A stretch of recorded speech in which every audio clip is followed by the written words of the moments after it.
commencer. D'abord, je vais me présenter. Je m'appelle Julien, du comité de mobilisation qui s'oppose à la loi travail. Avant de laisser les intervenants commencer, je vais faire une petite introduction pour vous expliquer un peu quelle était la logique de cette démarche.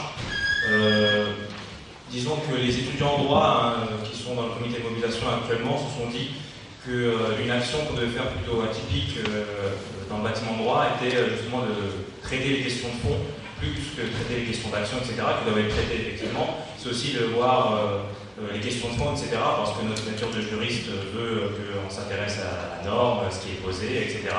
Donc voilà pourquoi on a fait cette initiative qui est interactive entre une assemblée générale, mais aussi un peu conférence. C'est pour ça qu'on a invité des profs de droit du travail, que je remercie d'ailleurs d'être venus ici.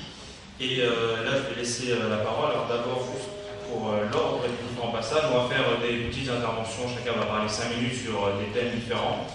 Alors d'abord, on va laisser la parole à Tatiana Sachs, maître de conférence ici, enseignante en introduction au droit, droit du travail, en social comparé, spécialiste du droit du travail, droit de l'emploi, des rapports entre droit et économie et de l'évaluation du droit. Vous allez nous parler de l'historique de la loi ou la logique générale de la loi, et ensuite je laisserai la parole à Emmanuel Decaisse.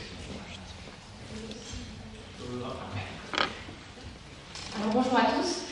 Donc moi j'ai été chargée de présenter la logique générale de la loi en guise d'introduction et d'intervention de mes collègues.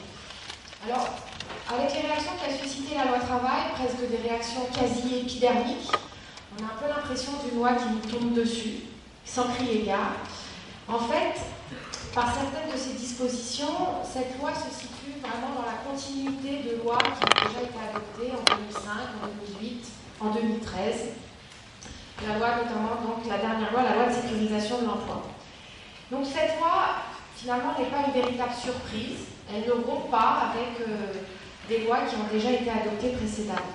Mais pourquoi suscite-t-elle peut-être des réactions quasi épidermiques? Parce que, en poussant encore plus loin cette logique qui s'installe peu à peu, elle met cette logique clairement en lumière. Maintenant, tout le monde peut la voir. Et quelle est donc cette logique? Cette logique, c'est finalement de passer d'un droit du travail censé régir des rapports contractuels entre employeurs et salariés, des rapports dont on sait qu'ils sont marqués par une inégalité. Eh bien, on passe de ce droit censé régir les rapports de travail à un droit qui régit, on peut rappeler, le marché du travail. C'est-à-dire, ce droit aujourd'hui, le droit, ce qu'on appelle le droit du travail, mais plus largement le droit social, puisque c'est une véritable articulation entre les règles de droit du travail et les règles de droit de protection sociale. Le droit social est en train de devenir un droit qui organise la circulation de la main-d'œuvre sur le marché du travail, un droit donc qui organise l'entrée sur le marché du travail et la rencontre entre l'offre et la demande de travail. Ça, c'est pour la logique générale, je vais la détailler, c'est surtout mes collègues qui vont la détailler à travers différents dispositifs. S'il s'agit de présenter la petite histoire de cette loi, petite parce que je l'ai remontée à juin, puisqu'on peut dire que ce qui a ouvert la porte à cette réforme, c'est le livre publié par Robert Badinter et Antoine Moncan, dans lesquels ces deux auteurs ont stigmatisé l'illisibilité, la complexité de certains pans du droit du travail, plus particulièrement du Code du travail. Cette illisibilité nuisant selon ces auteurs à la protection des travailleurs et nuisant aussi à l'emploi, puisque cette illisibilité nuit au comportement d'embauche des petits entrepreneurs. Je reprends ce qui était précisé dans le livre. Alors, leur proposition a donc été de reformuler le droit du travail en 50 puis 60 principes, en 61 principes, et corrélativement donc de réduire le rôle de la loi, c'est ça qui est important, réduire le rôle de la loi à la formulation de ces principes. Ces principes ont depuis été retoqués par le Conseil d'État, ils ont donc à peu près disparu du projet de loi. Mais cette initiative marque quand même le projet à deux points de vue, il me semble. D'abord parce que par cet ouvrage, ils ont ouvert la porte à ce projet. Et puis, leur principe sert toujours de justification à ce projet. À la suite de l'ouvrage de messieurs Badinter et Blancan a été publié un autre rapport, le rapport Combrexel, qui porte sur la nouvelle articulation des sources de droit du travail, c'est-à-dire l'articulation entre loi, négociation collective et contrat de travail. Ce point-là sera traité par mes collègues. Ce rapport-là a directement inspiré le projet de loi dans la réécriture sur le temps de travail, ce dont nous parlera Emmanuel Doguès. Ce sont donc ces ouvrages, ces commissions, ces rapports qui ont préparé la réforme telle qu'elle est aujourd'hui envisagée. Cette réforme prend appui sur un double diagnostic qui est très largement partagé. Je ne dis pas qu'il est juste, je dis qu'il est partagé, c'est-à-dire qu'il y a une croyance dans ce diagnostic. Ce diagnostic est donc double. D'abord, un diagnostic sur le droit du travail lui-même. Le droit du travail, et en particulier le code du travail, puisqu'il y a une très grande focalisation sur le code du travail serait devenu illisible, inutilement complexe, inadapté aux besoins des entreprises. Je ne discute pas ce diagnostic, je vous le lis. À partir de ce premier diagnostic sur le droit du travail, il y a un second diagnostic sur les effets de cette illisibilité sur des données économiques, socio-économiques. Double effet, un double effet stigmatisé. Le premier effet, c'est le frein que constituerait le droit du travail à l'embauche.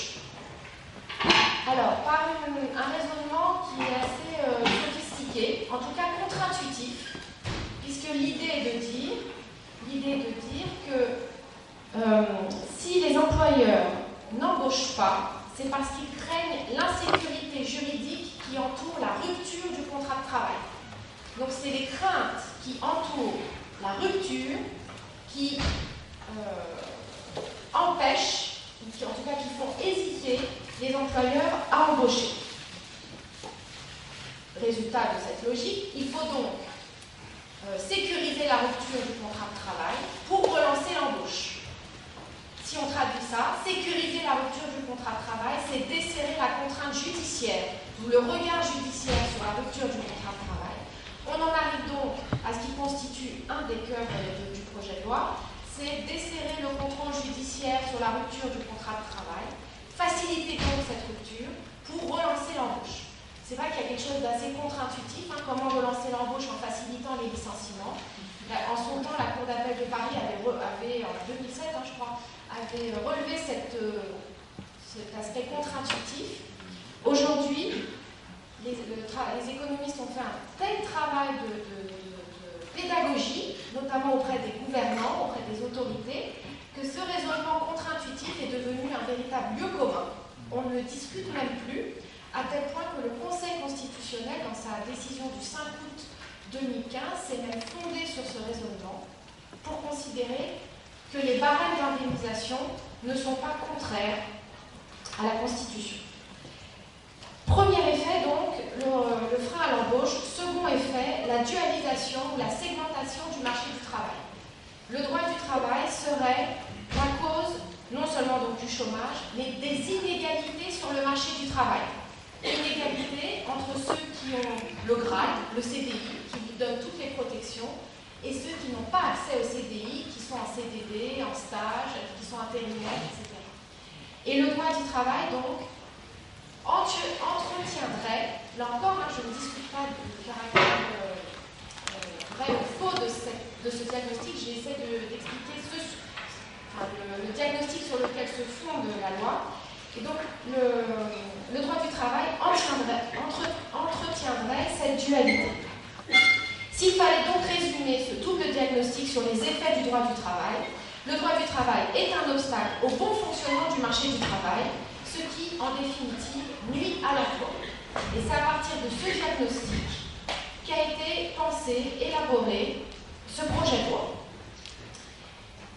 De ce double diagnostic, donc, un projet de loi qui est construit autour d'un consensus. Le mot consensus est omniprésent.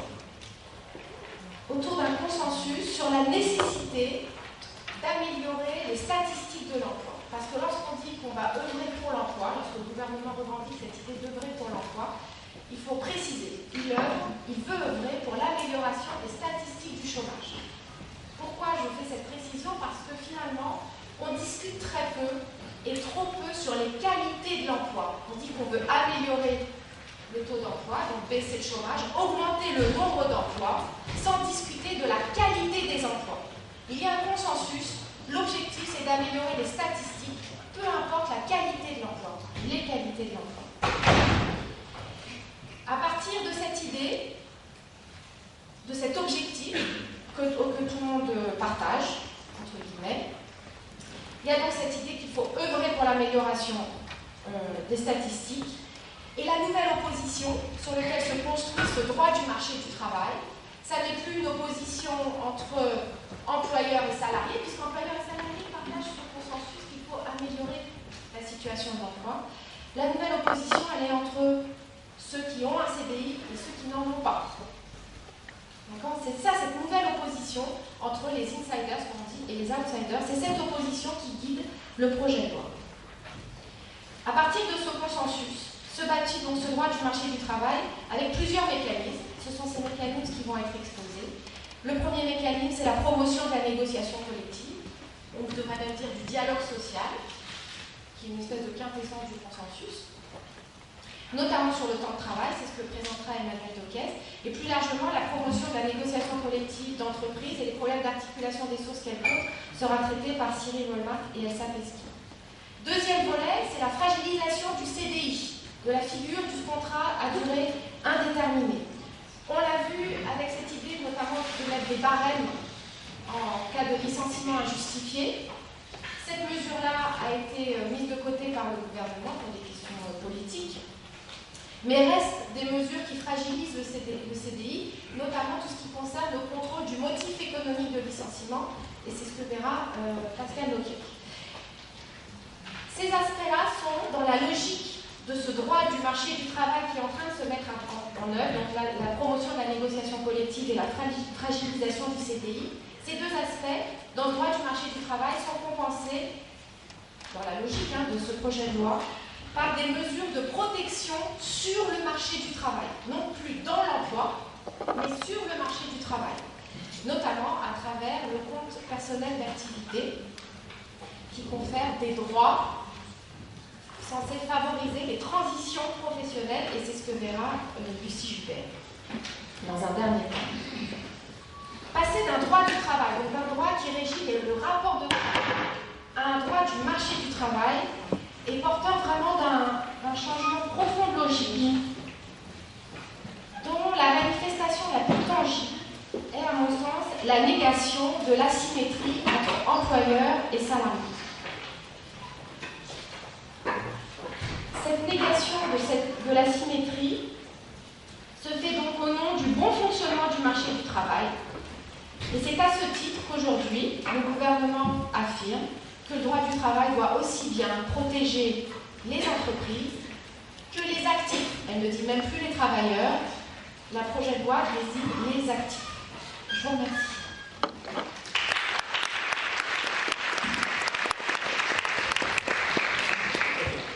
Alors, maintenant, on laisse la parole à Emmanuel Doquez, professeur agrégé, enseignant du droit du travail, notamment sur les questions des conditions de droit du travail et conditions de travail. Simplement à titre de rappel, cette réunion n'est pas vraiment une conférence, c'est-à-dire que vous êtes ici en tant qu'étudiant pour écouter ce que l'on va dire des professeurs agrégés qui sont spécialistes sur ces questions de droit du travail, mais aussi l'idée de cette réunion, c'est que vous participiez ensuite, donc on va avoir un temps de questions. On a des étudiants ici qui ne sont pas des spécialistes du droit du travail, mais qui vont aussi intervenir au nom du comité de mobilisation, au nom de ce qui se passe sur la fac par rapport aux mobilisations contre la loi du travail, etc.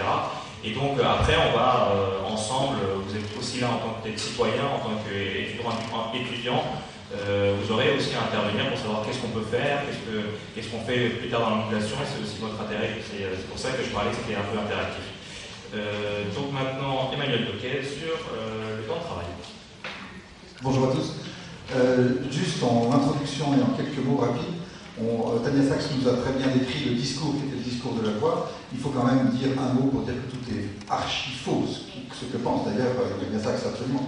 C'est-à-dire qu'on, donc on a un discours on n'est pas obligé de le manger, ce discours. Il est bourré de mensonges épouvantables. Que les choses soient claires entre nous, qu'on dise un des trucs. On nous a vendu une simplification du Code du travail. On nous a dit, on va vous simplifier le Code du travail pour que ce soit plus clair, plus simple, plus efficace pour les petites entreprises. La partie sur le temps de travail qui a été entièrement refondue, c'est une augmentation de 27% du volume du texte.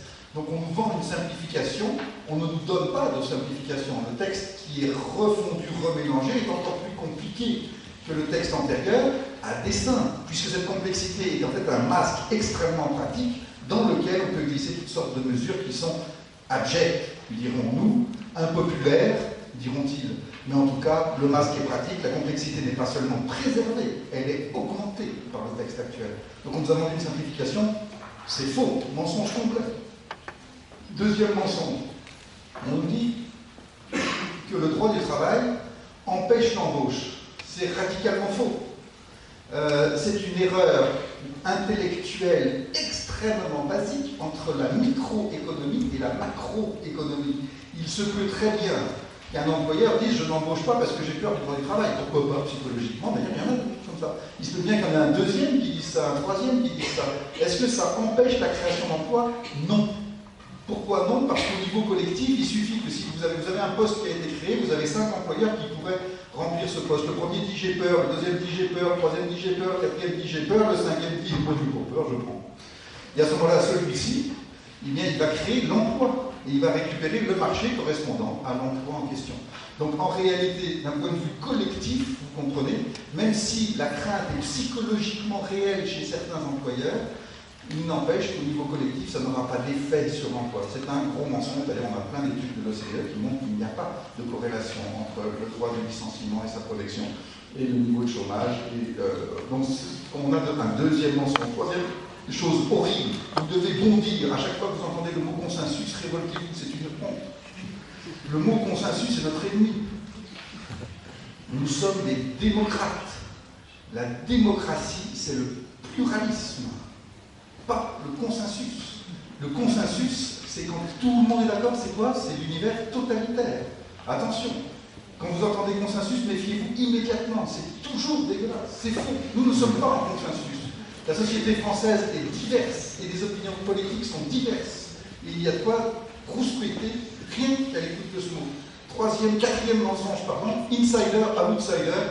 On oppose, maintenant c'est la grande mode, on oppose alors ceux qui ont un emploi stable, qui seraient les nantis, vous voyez, et ceux qui sont au chômage et qui sont, ou qui sont précaires. Alors les pauvres outsiders, ah là là, c'est à cause des protections des autres. On oppose ceux-là à ceux-là, on oppose donc les chômeurs à ceux qui ont un emploi, les précaires à ceux qui ont un emploi stable, les étrangers aux Français, enfin tout ça c'est très bien, il faut se battre pour opposer des catégories sociales. Dans la différence insider-outsider, juste une remarque, il est vrai qu'il existe une fracture avec des gens qui sont effectivement au chômage et qui sont effectivement dans une situation de précarité. Si l'on croit que c'est en précarisant ceux qui ont un emploi stable qu'on va résoudre le problème de la précarité, parce que c'est de ça dont il s'agit, il faut précariser davantage ceux qui ont un emploi stable afin de résoudre la précarité. On se moque du monde. C'est honteux de dire une économie pareille. D'accord? Donc on a bien un discours gouvernemental, on n'est pas obligé d'en croquer, d'accord? Sur le temps de travail. Sur le temps de travail, il y a 2 grandes directions qui sont des directions, effectivement, comme l'a très bien dit Tania Sachs, il y a 2 directions qui sont anciennes et qui sont 2 directions absolument épouvantables, absolument effarantes, absolument délétères, et qui sont poursuivies par la loi El Khomri et qui sont aggravées grandement par le projet de loi El Khomri. Si la révolte apparaît aussi, c'est parce que ce mouvement a effectivement été rendu plus visible. Très rapidement, puisqu'on a très peu de temps. Première chose, nous vivons dans une époque où la mécanisation et la robotisation sont des concurrents par rapport à l'activité humaine. Ce qui va nécessairement faire évoluer notre société. Il y a plusieurs évolutions possibles. Il y en a une dans laquelle on a un certain partage du travail, une certaine égalité qui est maintenue. Il y en a une autre dans laquelle on confie tout le travail à une partie de la population et les autres seront des assistés d'une manière ou d'une autre qui seront maintenus dans une certaine misère ou dans une grande misère selon les projets politiques. Soit on scinde la société entre ceux qui ont du travail et ceux qui n'en ont pas et qui n'en auront pas, et soit on essaye de répartir plus ou moins la quantité de travail avec cette question du partage du temps de travail. En ce qui me concerne, évidemment, je trouve que les raisons de stabilité de la société, de l'apparition de temps libre, bref, le partage du temps de travail sont plutôt une meilleure solution. Donc, vous avez compris que la direction de la loi projetée est exactement inverse. Il existe toute une série de mesures qui ont pour objectif d'augmenter le temps de travail. Donc de concentrer le travail sur certaines personnes, quitte à les pousser vers l'épuisement, et quitte à priver les autres emplois. La concentration du temps de travail qui est quelque chose que les patrons adorent, parce que moins vous avez de salariés, plus c'est facile à gérer, donc vous préférez avoir 3 salariés qui travaillent 46 heures que 4 salariés qui travaillent 35 heures. C'est plus facile à gérer, donc vous préférez avoir des salariés qui sont corvéables à merci en petit nombre qu'un grand nombre de salariés parmi lesquels vous avez été obligé de partager le temps de travail. Certes, les employeurs préfèrent la concentration du temps de travail, mais est-ce que c'est bon pour la société? Non, c'est très mauvais. Est-ce que la loi El Khomri va dans cette direction? Oui. Est-ce qu'elle est très mauvaise? Oui. Quelques exemples. Passer à 12 heures par jour maximum, par convention collective, c'est déjà possible, c'est facilité. Ce sera possible en cas de motifs liés à l'organisation de l'entreprise, ce qui actuellement n'est pas le cas. La réduction de la majoration pour heures supplémentaires, des heures supplémentaires pas chères, à 10% par convention collective d'entreprise, même contre une convention collective de branche, est rendue possible par le projet. Aujourd'hui, une convention collective de branche peut bloquer cette réduction des majorations. Mais ça, c'est encore des heures supplémentaires payées. Très mauvais, les heures supplémentaires payées. L'objectif patronal, ce sont les heures supplémentaires non payées. Ça, c'est quand même beaucoup moins cher, hein, parce qu'on ne paye pas du tout les heures supplémentaires. Est-ce qu'il y a des mesures qui visent à ne pas payer les heures supplémentaires? Oui. Il y en a une, par exemple, qui est la possibilité délirante d'une triannualisation du temps de travail. C'est-à-dire que pour savoir, alors c'est une question un petit peu technique pour ceux qui ne connaissent pas déjà ces questions-là, c'est que vous calculez les heures supplémentaires non pas par semaine, non pas par mois, non pas par an, mais par 3 ans. Donc, pour savoir si vous avez travaillé des heures supplémentaires, il faut savoir si vous avez dépassé les 35 heures par semaine en moyenne sur 3 ans. Est-ce que vous avez dépassé les 35 heures par semaine en moyenne sur 3 ans? Vous le saurez à la fin des 3 années. Donc ça veut dire que si vous en faites en 2016, alors en 2017 vous n'êtes pas payé, en 2018 vous n'êtes pas payé, en 2019 vous ne serez pas payé non plus, parce que pour être payé, il faut que vous soyez capable de prouver quelles sont les heures que vous avez effectuées pendant 3 ans.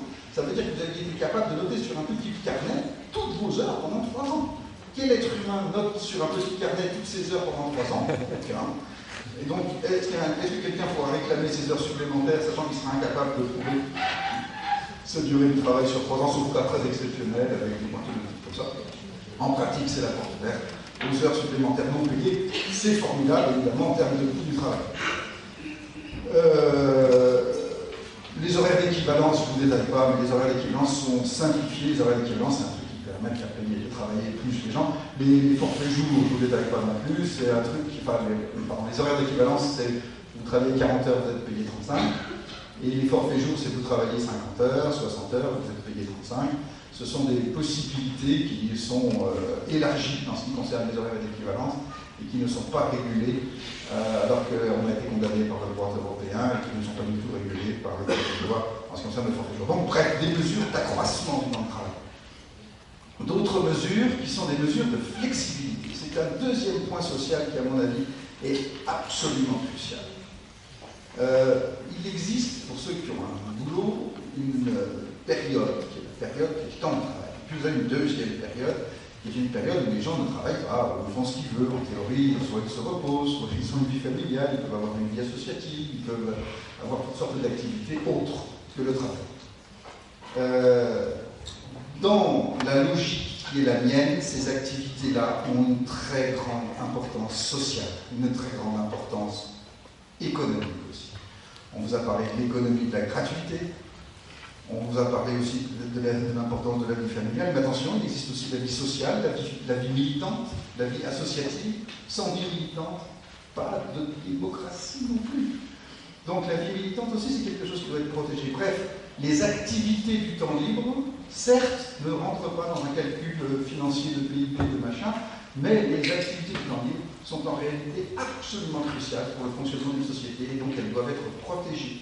Et donc le temps libre doit être prévisible. Et si vous êtes corvéable à merci Et si vous pouvez être sifflé à tout moment par votre employeur, eh bien vous ne pourrez avoir aucune de ces activités parce que vous ne pourrez pas organiser une assemblée générale, vous ne pourrez pas organiser quoi que ce soit quelque peu à l'avance parce que vous ne savez pas quand vous travaillez. Or, l'ignorance des personnes sur leurs horaires est quelque chose qui est croissant et qui est d'autant plus croissant que vous êtes dans des catégories sociales faibles. Les ouvriers qualifiés actuellement, vous en avez plus de 25%, c'est la catégorie la plus touchée par la flexibilité, vous en avez plus de 25% qui ne sait plus quand est-ce qu'il travaillera d'un mois sur l'autre.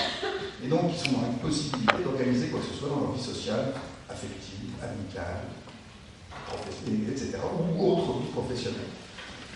Donc, cette flexibilité-là est quelque chose d'absolument destructeur. Il n'existe presque plus de rempart face à cette flexibilité-là. Il en existait encore très très peu. Et la loi El Khomri s'ingénue à les détruire les derniers petits remparts face à cette flexibilité folle du temps de travail. Je vous en cite juste deux parce qu'il faut que je m'arrête, mais qui vous donne une idée de l'abjection dans laquelle on va. C'est vraiment très très grave en réalité. Je vous en cite deux. Il y avait un rempart pour les congés payés. Les congés payés, l'employeur ne pouvait pas modifier la date de départ en congé moins d'un mois avant la date de départ en congé. C'est-à-dire que vous partez en août, on devait vous avertir le 1er juillet. Si vous veniez partir le 1er août et pendant tout le mois de juillet, on ne pouvait pas changer votre date de congé. Ce minimum d'un mois est désormais susceptible d'être détruit. Donc vous avez prévu votre location, vos billets d'avion, vos machins, vos trucs, petit vénard, pas du tout.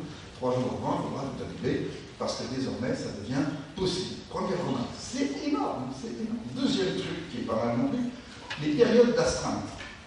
Les périodes d'astreinte, c'est des périodes auxquelles vous pouvez être sifflé à tout moment, vous êtes obligé de rester chez vous, et vous devez immédiatement accourir pour travailler pour l'employeur, si jamais il vous pique, parce que vous êtes continuellement avec votre beeper sur la ceinture. Eh bien, les périodes d'astreinte, on avait prévu qu'elles devaient être construites 15 jours à l'avance. C'est pas énorme, vous voyez, on disait juste, vous serez d'astreinte quand on vous prévient 15 jours à l'avance. Ce minimum de prévention de 15 jours à l'avance saute. C'est-à-dire que vous aviez un dimanche, vous croyez que vous pouviez prendre un barbecue tranquille, 2 jours avant, on vous dit ah non, finalement, votre dimanche, vous êtes d'astreinte, vous ne pouvez pas partir même vraiment de chez vous, puisque vous devez rester à la disposition complète de l'employeur. Ce sont simplement ces deux petites mesures que je pointe, il en existe énormément d'autres. On vit dans une société qui se détruit, nous avons ici des mesures qui vise à détruire bien plus avant encore cette société. Sachez que ce mouvement n'est pas seulement français, ce mouvement est international, il y a quelque chose de très grave qui se passe au niveau international et au niveau mondial. Sachez que ce qui se passe en France est actuellement regardé, il est regardé à l'étranger, vraiment par beaucoup de personnes. Moi j'ai régulièrement des gens qui me suivent ce mouvement, qui viennent même de Corée, qui viennent de tous les pays d'Europe, voire des États-Unis. Quand il y a eu un blocage du CNE, ça a intéressé le monde entier en disant tiens, la France résiste. Aujourd'hui, beaucoup de personnes regardent en disant est-ce que la France va résister à cette espèce de mouvement de destruction qui est international? Et je vous assure que nous sommes soutenus plus que nous croyons. Je vous remercie.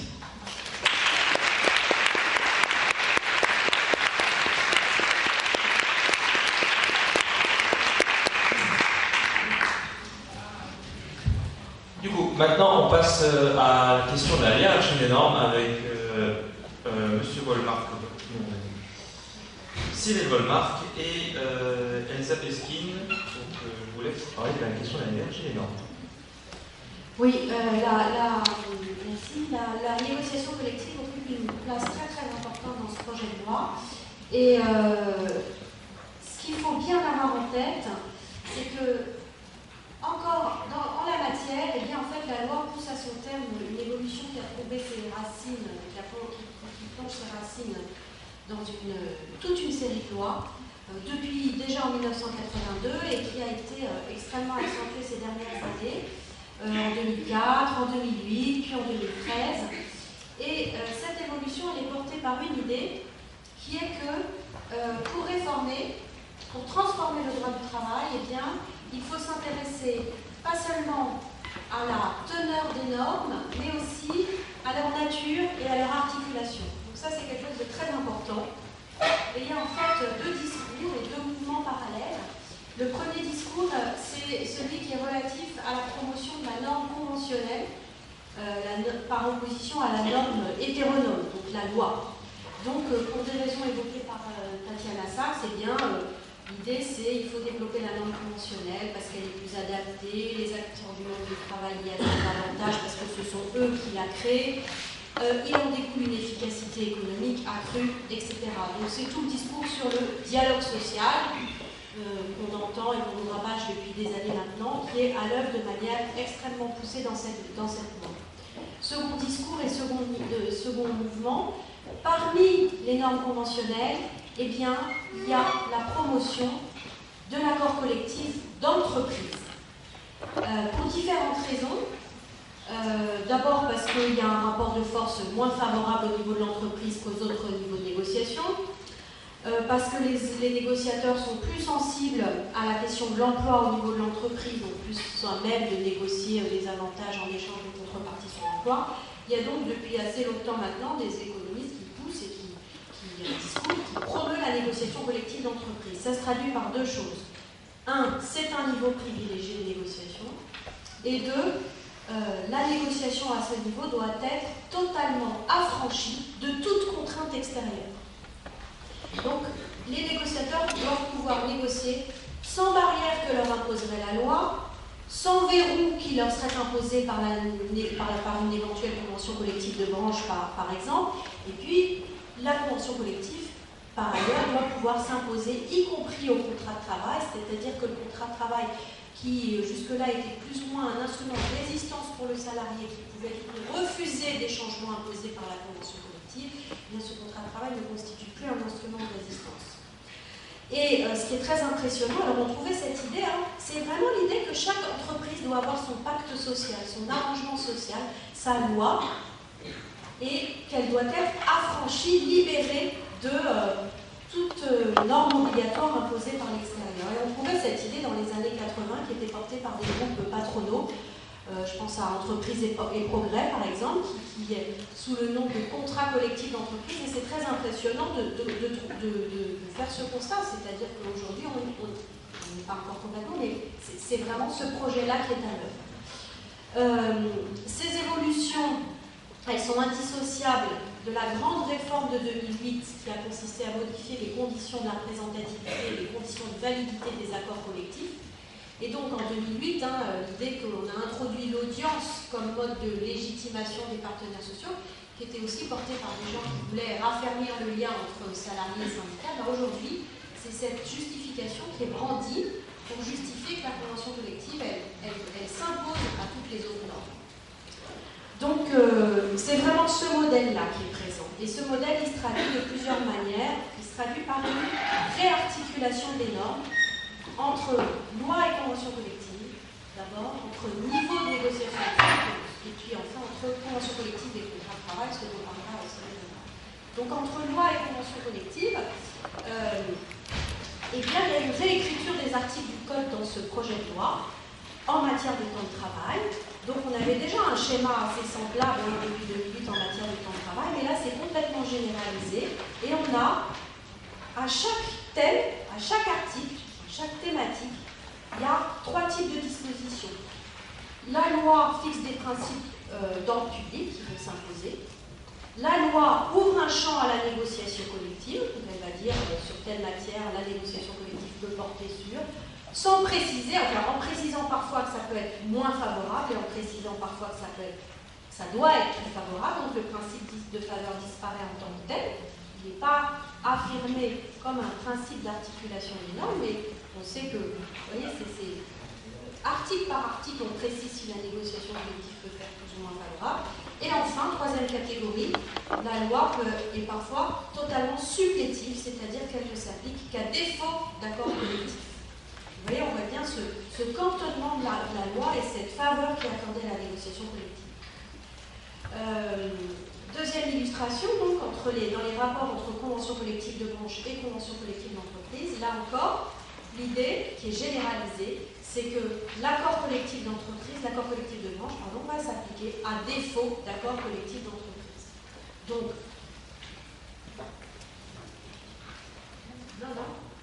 donc, s'il y a un accord collectif d'entreprise, c'est cet accord qui va s'appliquer, peu important à cet égard les dispositions, les clauses de l'accord de branche. Donc, or, ça encore, c'est une évolution importante. Pourquoi ? Parce que jusque-là, on avait pour les branches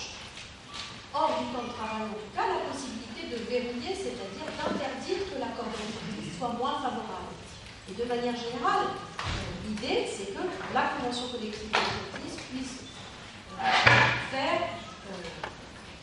négocier en toute liberté, indépendamment, sans aucune référence ni légale, ni même référence conventionnelle au niveau de la branche. Donc il y a un jeu sur l'articulation, des niveaux de négociation pour, là encore, essayer de donner une priorité totale à l'accord collectif d'entreprise.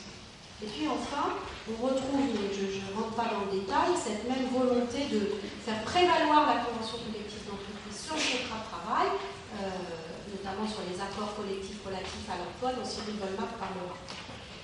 Donc c'est très important d'avoir ce schéma en tête, et ce schéma, en conclusion, il doit être combiné avec d'autres éléments qui sont très importants dans le projet de loi, et en particulier, ça s'accompagne en même temps d'une précarisation de la convention collective qui montre bien qu'on voit dans cette convention collective un pur instrument de gestion.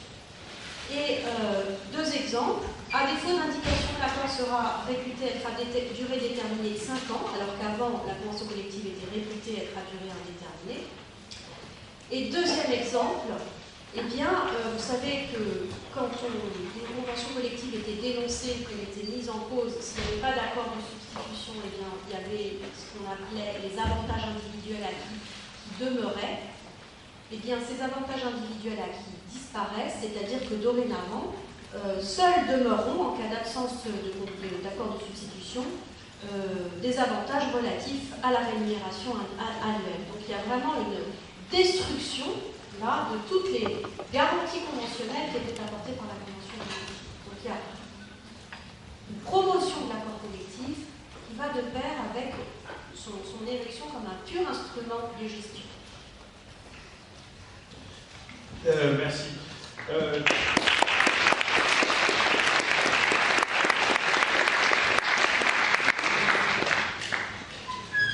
Je vais juste ajouter 2 éléments supplémentaires sur la négociation collective.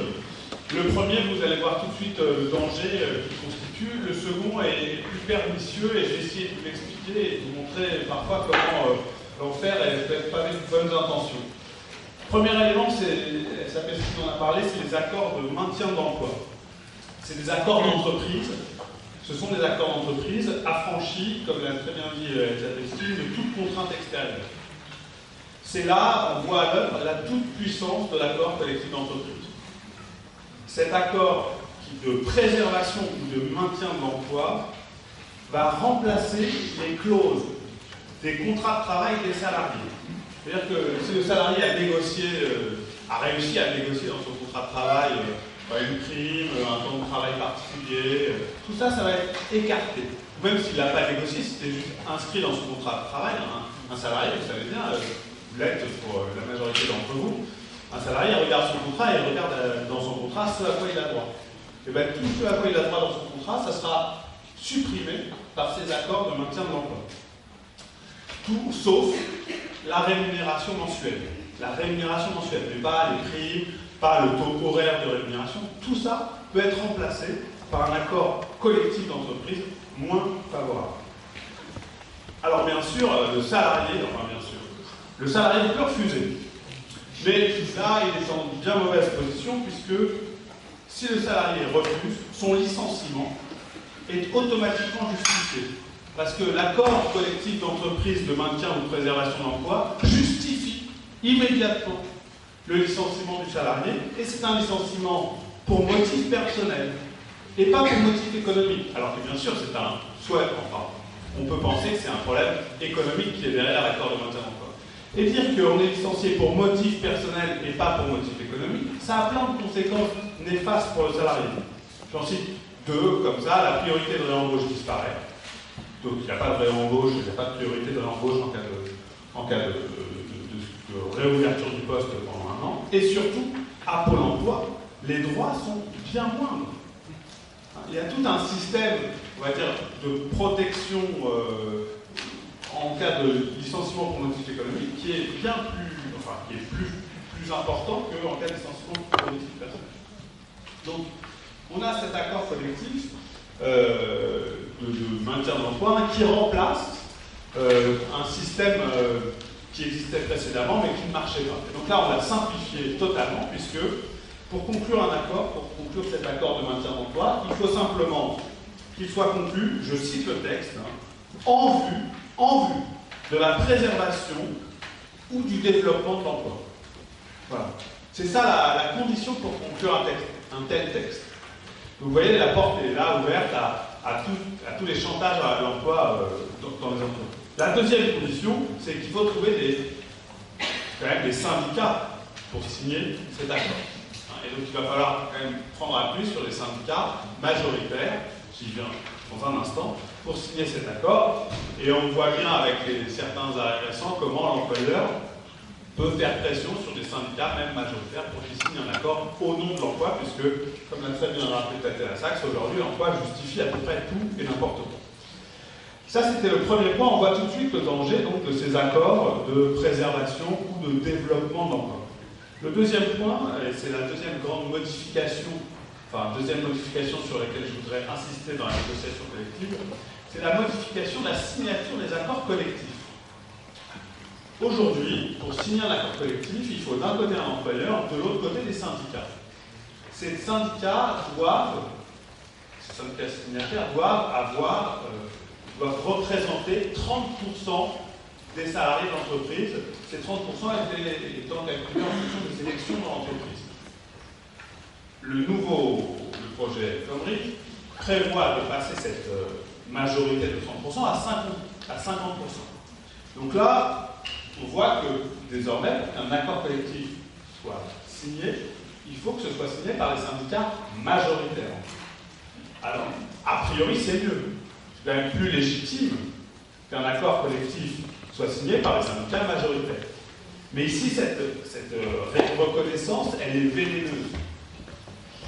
Puisque, ici, on trouve dans la même loi une amélioration de la légitimité des signataires syndicaux, puisqu'on passe de 30 à 50%, maintenant ce sont des majoritaires, mais en même temps, c'est une loi qui est faite pour dégrader, par accord collectif, signé par les syndicats majoritaires, les droits des salariés. Donc en fait, on donne plus de droits, on donne plus de légitimité à des textes pour peut-être mieux dégrader les droits des salariés. Alors, et donc, il y a une reconnaissance, on va dire, en demi-teinte des syndicats majoritaires. Dernier point, toujours dans le cadre, et là c'est encore plus compliqué, dans le cadre de la signature de ces accords majoritaires, aujourd'hui est prévu un référendum. Alors, le référendum, a priori, ça a l'air bien, et je vais essayer de vous montrer pourquoi un référendum dans l'entreprise, c'est vraiment pas comme un référendum démocratique. Alors voilà le mécanisme, aujourd'hui, qui est prévu dans la loi. D'abord, je vous rappelle le texte. Si l'employeur et les syndicats qui représentent 30% des salariés souhaitent signer un texte, ils peuvent passer outre l'opposition des syndicats majoritaires en appelant au référendum des salariés. Donc, il y a un employeur, il y a des syndicats qui représentent 30% des salariés, et ces syndicats disent « à nous, on veut passer outre le refus absolu des 50% restants, on va demander un référendum. » Et par référendum, donc s'il y a 50% des salariés qui disent oui à l'accord, par référendum, l'accord sera adopté. Alors, c'est vraiment nuisible. D'abord, parce que ça décrédibilise les syndicats majoritaires. Vous avez des syndicats forts dans une entreprise, capables de négocier, et plutôt que de négocier avec les syndicats majoritaires, des minoritaires plus l'employeur, il ne faut jamais oublier que l'employeur, ce n'est pas un débat entre syndicalistes, c'est un débat entre des syndicalistes d'un côté et des syndicalistes et l'employeur de l'autre. Donc, les syndicats majoritaires, s'ils perdent au référendum, ils sont ensuite décrédibilisés pour un certain bout de temps.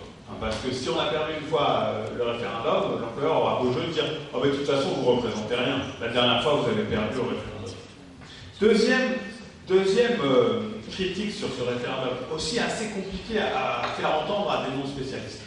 Les syndicats, ils sont implantés dans l'entreprise, mais ils ont aussi un enracinement, une implantation au-delà de l'entreprise, dans la branche d'activité, sur le territoire national. Et certains syndicats, ça arrive encore, refusent de signer des accords parce qu'ils ont une politique générale pour les salariés, qui ne se limite pas aux salariés de l'entreprise machin ou bien le référendum. Et c'était le cas pour le travail du dimanche. Il y a des syndicats qui sont contre le travail du dimanche, pensant que, à juste titre, d'après moi, c'est une dégradation très forte encore des droits des salariés. Et dans certaines entreprises, l'employeur a voulu passer en force sur le travail du dimanche avec des référendums. Mais les accords étaient peut-être bons pour les salariés de cette entreprise. Mais si on commence à voir apparaître dans toutes les entreprises des formules de travail du dimanche, alors, de manière générale, c'est le travail du dimanche qui s'imposera. Oui, bien sûr. Donc, je dépasse beaucoup là. Ouais.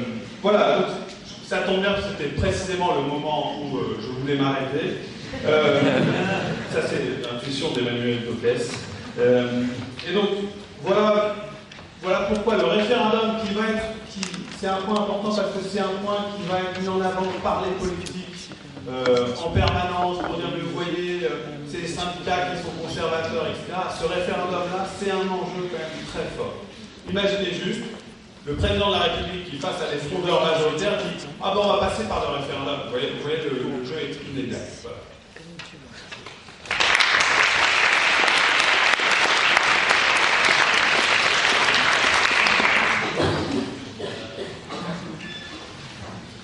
Merci beaucoup, on était parfait sur le plan, c'est génial.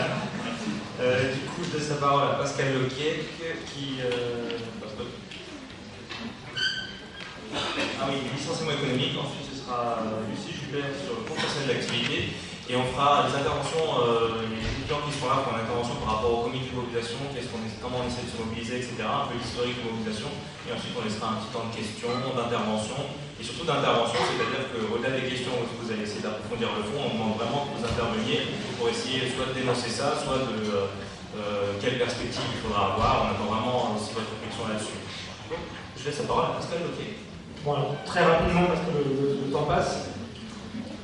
Les dispositions du texte sur le licenciement économique ont sans doute été les plus critiquées. C'est aussi parce qu'on ne s'y attendait pas.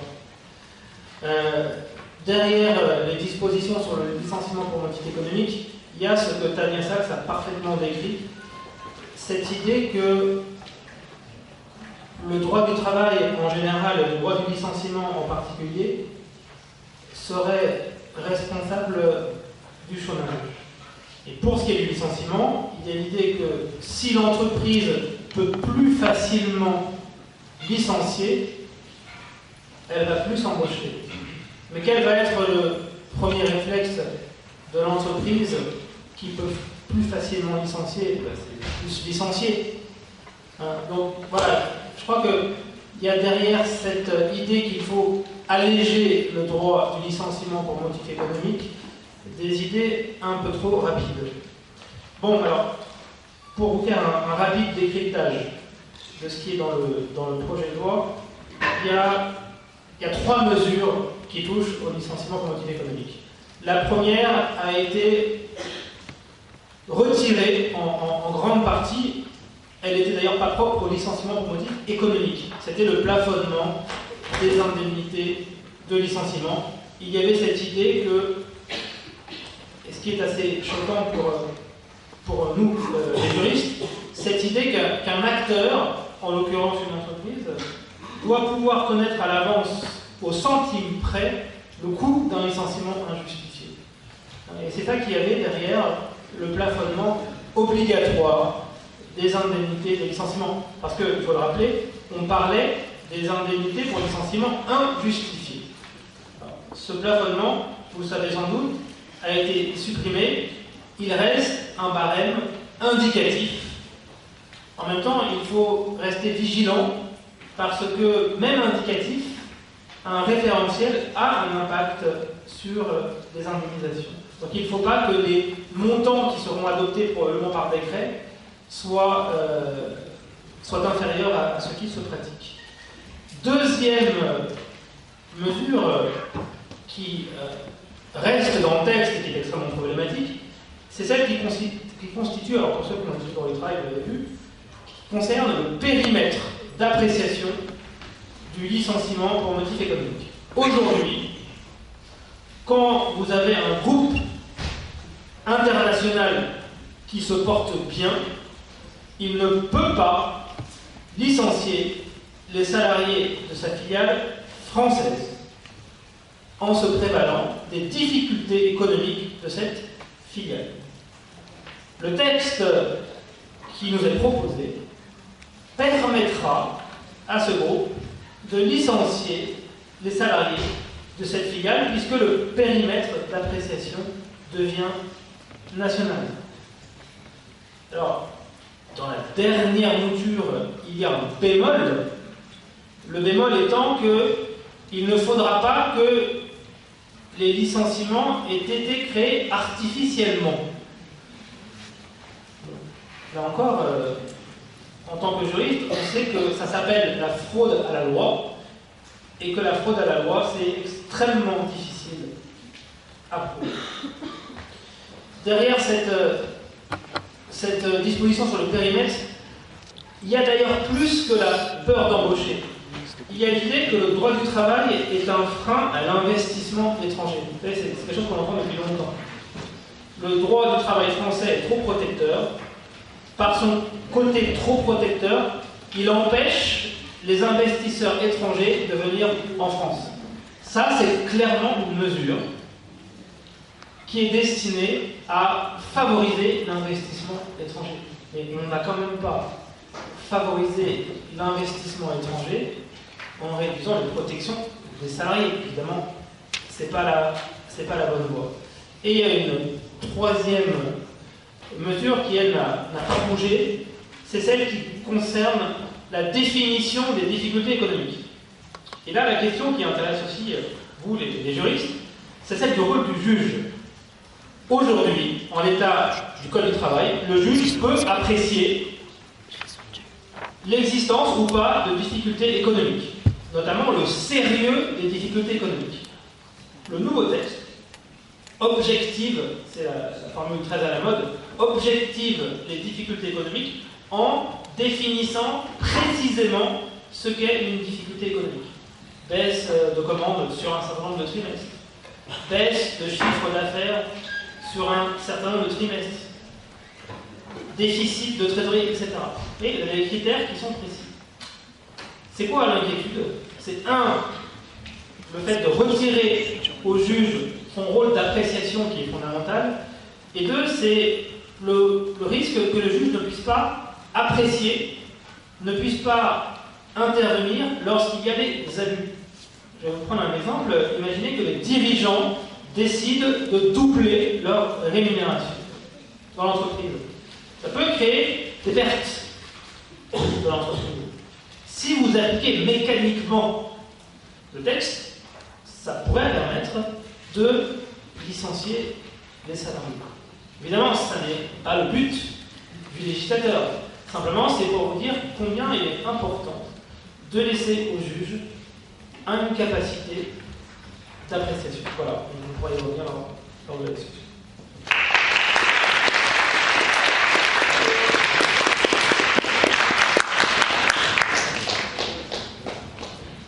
Et dernier intervenant, professeur Lucie Joubert sur la question du doctorant. Alors, étudiant, voilà, on commence déjà avec les étudiants sur la question du compte personnel.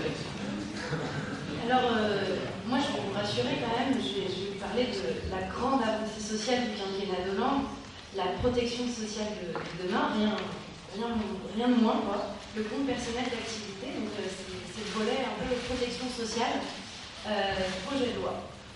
Vous allez voir, ça dépote, c'est une grosse avancée sociale. Donc le contexte, c'est ce principe de la création du compte personnel d'activité, ça a été inscrit dans la loi Rebsamen d'août 2015, donc c'est pas une grande nouveauté du projet de loi El Khomri.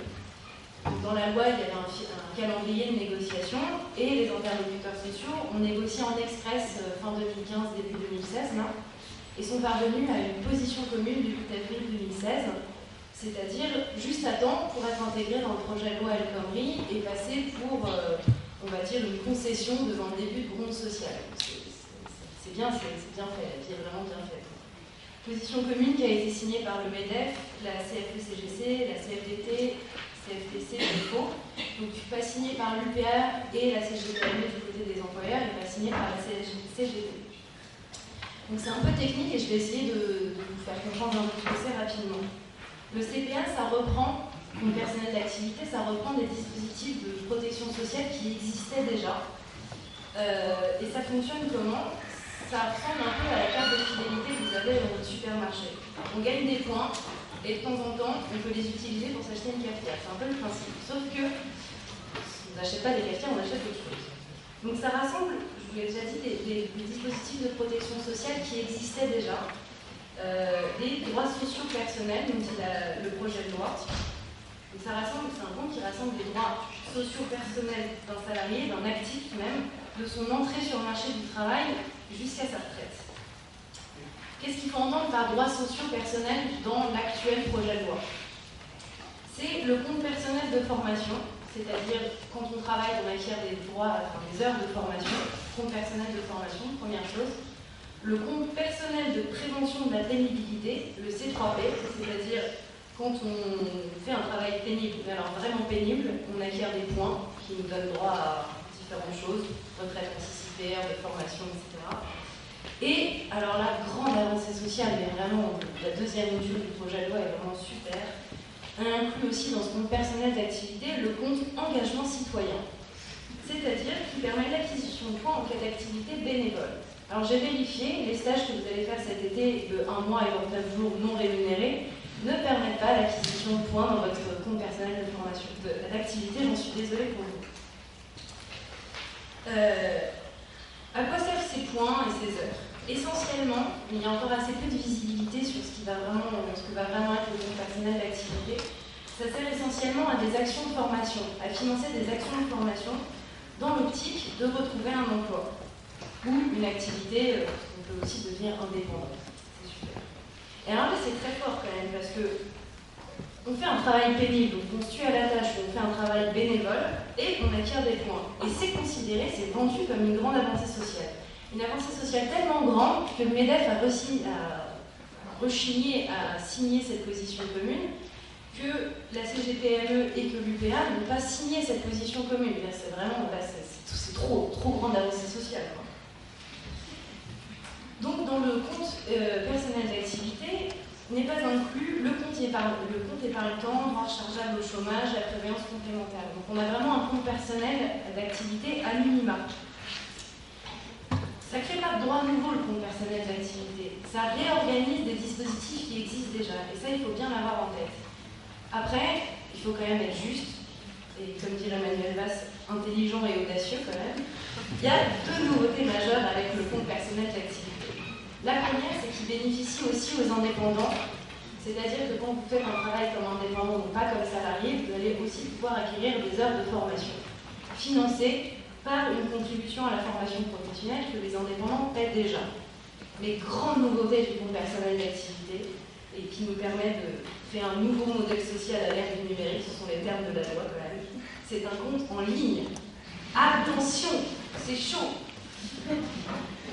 Mais ça va permettre enfin de pouvoir vraiment bénéficier de ces heures de formation, c'est en ligne, tout va bien. Et en plus, on sait que les sites gouvernementaux marchent super bien pour se créer des comptes en ligne, c'est vraiment trop bon. Donc très brièvement, je vais juste introduire un peu les éléments de débat. En fait, même les organisations syndicales qui ont signé cette position commune reconnaissent que le compte personnel d'activité a essentiellement une portée symbolique. En fait, c'est une coquille vide, mais c'est une coquille quand même. Ça, c'est cool. Pour autant, et je pense que là, il faut être un peu plus sérieux, c'est que mon outil, c'est la protection sociale de demain. Et en fait, il faut prendre un peu au sérieux ce truc-là, protection sociale de demain. Parce qu'on nous vend l'idée, et parce qu'on détruit le CDI, on nous vend l'idée que maintenant, avec ce qu'on appelle pudiquement la flexibilisation du marché du travail, mais qui est en fait la précarisation du marché du travail, l'emploi salarié stable, le CDI, c'est bientôt fini.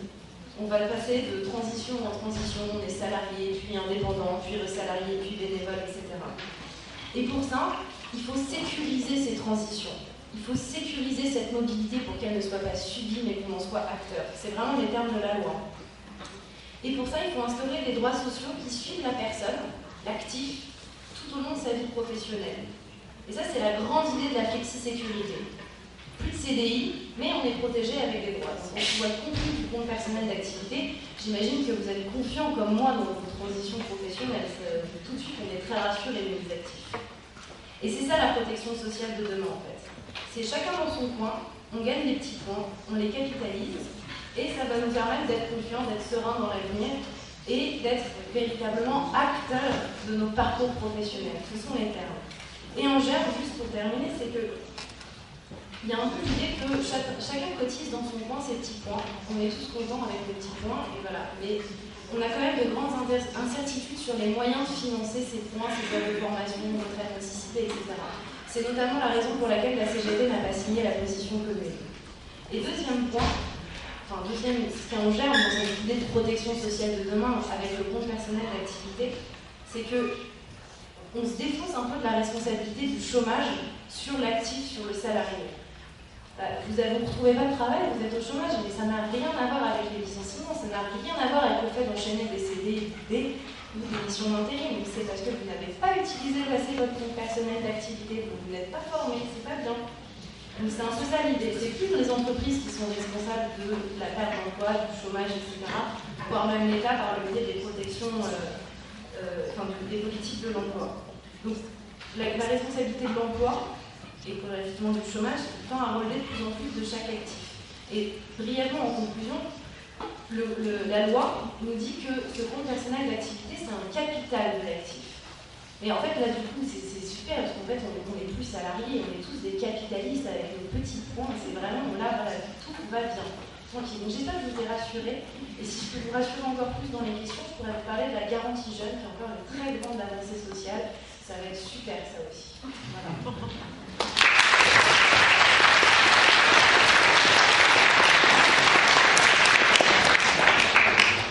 Bon, maintenant on va laisser la parole à Baptiste et à Garance, deux étudiants du comité de mobilisation. Ils vont nous parler un peu de l'historique et de quelle perspective on a dans le comité de mobilisation. Bon, ouais. Merci Julien. Bonjour à tous, je suis dans le comité de mobilisation de Nanterre, je suis étudiant en Master 2 de théorie du droit. Bon, je vais un peu résumer ce qu'on a entendu et ce qui a été très bien dit par les professeurs. Il y a 4 choses principales à retenir. La première, c'est le temps de travail. Je vais un peu trop vite, pardon, excusez-moi. La première, c'est trop fort. La première, parce que je suis énervé cette fois, je m'insupporte. La première, c'est la question du temps de travail. En gros, il va être allongé. On va faire des salariés, on va faire des marchandises, on va faire de nous des gens qui sont corvéables à merci. On va baisser la rémunération des heures supplémentaires. La deuxième chose, c'est la question de la hiérarchie des normes. En gros, toute protection sociale va être détruite par les conventions collectives, les contrats de travail, la loi. C'est-à-dire que quand l'employeur sera en position de force, toutes nos protections sociales vont être détruites. Troisièmement, il y a la question du licenciement économique. En gros, c'est une ouverture totale du licenciement économique sans aucune nécessité réelle. On a vu que quand un groupe, une filiale allait mal au niveau national, allait mal au niveau français et qu'elle cartonnait au niveau européen, et ben on pouvait licencier quand même. Et enfin, il y a la quatrième chose, c'est en gros le compte personnel d'activité. Je résume un peu ce qu'a dit Lucie, mais en gros c'est un changement de terme, mais le truc existe déjà et en plus c'est bidon. Donc, moi je vais parler maintenant du contexte politique, économique et social dans lequel s'inscrit cette loi. Déjà, il faut savoir que la France n'a jamais été aussi riche de son histoire. Hier, j'ai fait de la recherche, j'ai des statistiques vachement intéressantes. Le PIB n'a jamais été aussi élevé. Il était 13 milliards d'euros en 1949. Il était 500 milliards d'euros en 1980. Il est maintenant à plus de 2000 milliards d'euros. La question qui se pose avec la loi El Khomri, la question qui se pose depuis la crise des subprimes, en gros, c'est qui va payer la crise? Est-ce que c'est les responsables? Est-ce que c'est le système financier? Ou est-ce que c'est le peuple? Et la réponse avec la loi El Khomri, eh ben, elle est simple. C'est en gros le peuple, les salariés, les précaires, les femmes qui vont payer la crise. Les femmes parce qu'elles sont particulièrement touchées par la précarité, elles sont 25% de moins que les hommes en moyenne, elles sont surreprésentées dans les temps partiels. Et c'est aussi nous, et c'est pour ça aussi qu'on fait cette conférence, cette assemblée générale dans le bâtiment droit, et c'est aussi pour ça que les jeunes se mobilisent, parce que les jeunes vont être particulièrement touchés par la loi El Khomri. On a entendu dire par certains journalistes et certains hommes politiques qui ne comprenaient pas pourquoi les jeunes et les étudiants se mobilisaient contre la loi du travail, puisqu'ils étaient censés pas être concernés. La ministre du Travail, Madame El Khomri, a dit qu'elle trouvait ça absurde. Le Figaro s'est demandé si les jeunes étaient devenus des vieux cons. On nous dépeint comme manipulés, on nous dit regardez, ils manifestent alors qu'ils n'ont pas lu le projet de loi. Bon, on n'avait pas spécialement envie de s'enfiler la liste des cadeaux du patronat. Et il il y a aussi un réflexe à avoir, c'est que ceux qui vont en cours, ceux qui ne manifestent pas, ne vous inquiétez pas, ils n'ont pas non plus lu le projet de loi. Et cette assemblée générale, c'est aussi une réponse à ça. C'est-à-dire qu'on s'informe, on se renseigne, on s'arme intellectuellement. Comme ça, quand les journalistes nous poseront des questions, on leur dira attendez, je connais le compte à cette activité. On aura des réponses. Alors, on n'est pas concerné. Ben, moi, j'ai des chiffres qui montrent qu'on est concerné. Alors, et ceux qui disent ça devraient regarder les chiffres. 23% des jeunes vivent sous le seuil de pauvreté. Et ce chiffre n'a pas cessé d'augmenter depuis 2012, alors que Hollande avait dit qu'il ferait de la jeunesse la priorité sur le quinquennat. Et ça concerne aussi les étudiants, parce qu'il y a 10% des diplômés du supérieur qui sont sous le seuil de pauvreté. Plus largement, les jeunes qui arrivent dans le monde du travail, ils sont fragilisés par leur situation sociale de fait. C'est les derniers arrivés dans l'entreprise. Donc, derniers arrivés, derniers servis, ils sont plus susceptibles d'être victimes des licenciements, ils sont plus susceptibles d'être victimes des harcèlements, des discriminations. Les jeunes ne seraient pas concernés les jeunes, eh bien, il y a 73% des étudiants qui travaillent. 73% d'entre nous travaillons pour financer nos études. Il y en a ce qui fait 10% de plus que la génération précédente. Et c'est pas pour se payer des vacances, parce que pour l'immense majorité d'entre nous, on travaille toute l'année et pas uniquement pendant les vacances scolaires. Et les études montrent bien, et vous le savez, je vous apprends rien, ce stress accumulé, cette précarité, cette flexibilité, elle a des conséquences négatives sur les résultats au partiel, sur notre santé, sur nos relations sociales, familiales. Et pour ceux d'entre nous qui ne travaillent pas, ou qui ne travailleront peut-être jamais sur le régime du code du travail, eh ben on a quand même des frères, on a des sœurs, on a des parents, on a des amis qui eux sont directement touchés. Alors comme ça on ne serait pas concerné, ce discours du non-concernement révèle surtout un mépris profond du gouvernement pour sa jeunesse. Elle feint d'ignorer, le gouvernement feint d'ignorer la misère dans laquelle nous vivons et la conscience politique qui en émane. Et même si cette conscience, elle émane parfois de façon confuse, eh bien il y a un rejet grandissant du libéralisme économique, et ce rejet il est puissant, il est constant, il est grandissant. Et voilà pourquoi nous on descend dans la rue. Et ce discours il révèle aussi une crainte, et ça c'est très important, parce que le pouvoir en place sait ce que ça représente historiquement, la jeunesse qui descend dans la rue. Et ça nous amène à une deuxième question qui est souvent posée quand on va tracter le matin, c'est à quoi ça sert de se mobiliser, pourquoi moi j'irai sécher les cours, pourquoi moi j'irai faire grève. Et bien parce que l'histoire montre que déjà on ne fait jamais de cadeau, on n'aurait jamais eu l'interdiction du travail des enfants dans les lits si on avait attendu du patronat qu'il le fasse. Et l'histoire montre donc que c'est notre intérêt de manifester. On fait souvent référence à mai 68 qui a commencé ici à Nanterre. Et bien après mai 68, il y a eu une augmentation du salaire minimum de 35%. Après mai 68, il y a eu la 4e semaine de congé payé. Et plus près de nous, il y a eu le mouvement anti-contrat de première embauche dont on a parlé. Et bien le mouvement, il a permis le retrait de ce projet de loi qui prévoyait une période de 2 ans, pendant laquelle l'employeur pouvait rompre le contrat de travail sans préciser le motif. Et bien encore une fois, comme de nombreuses fois dans l'histoire de France, les jeunes, les étudiants, les salariés se retrouvent confrontés à un projet de loi qui est une régression majeure des acquis sociaux. Et on a toutes les chances d'espérer. Pourquoi ? Parce que... Pourquoi ? Parce que la manifestation du 17 mars, elle a été un succès. Elle a été un immense succès. Il y avait 500 000 personnes dans la rue. 70% des Français sont contre le projet de loi. Il y a 56% de l'électorat de droite qui compte ce projet de loi, peut-être des restes du vieux catholicisme social, je ne sais pas. Il y a 79% des jeunes, ainsi que tous les membres de cette tribune qui sont contre ce projet de loi. Donc voilà, on a des chances de gagner, Les violences policières ne nous font pas peur. Donc le message pour moi c'est celui-là, c'est qu'on peut gagner. Il faut que vous mobilisiez autour de vous. Parlez-en autour de vous quand vous allez manger au grec, quand vous allez chez le coiffeur, quand vous êtes en train de fumer une clope et de boire votre café avec vos potes, et bien parlez-leur du projet de loi. Comme Rick Hitler, pourquoi c'est affreux ? Parce qu'il veut augmenter le temps de travail, il veut diminuer la rémunération des heures supplémentaires, et ça c'est des choses simples à retenir. Donc voilà, j'ai un dernier message, c'est ça, si on peut gagner, j'ai envie de conclure par une phrase de Sartre qui dit « Dirigez votre rage contre ceux qui l'ont provoqué. N'essayez pas d'échapper à votre mal. Cherchez ses causes et cassez-les. Vous mourrez de modestie. Osez désirer, soyez insatiables. Délivrez les forces terribles qui se font la guerre et tourneront sur votre peau. Ne rougissez pas de vouloir la lune. Il nous la faut. » Merci.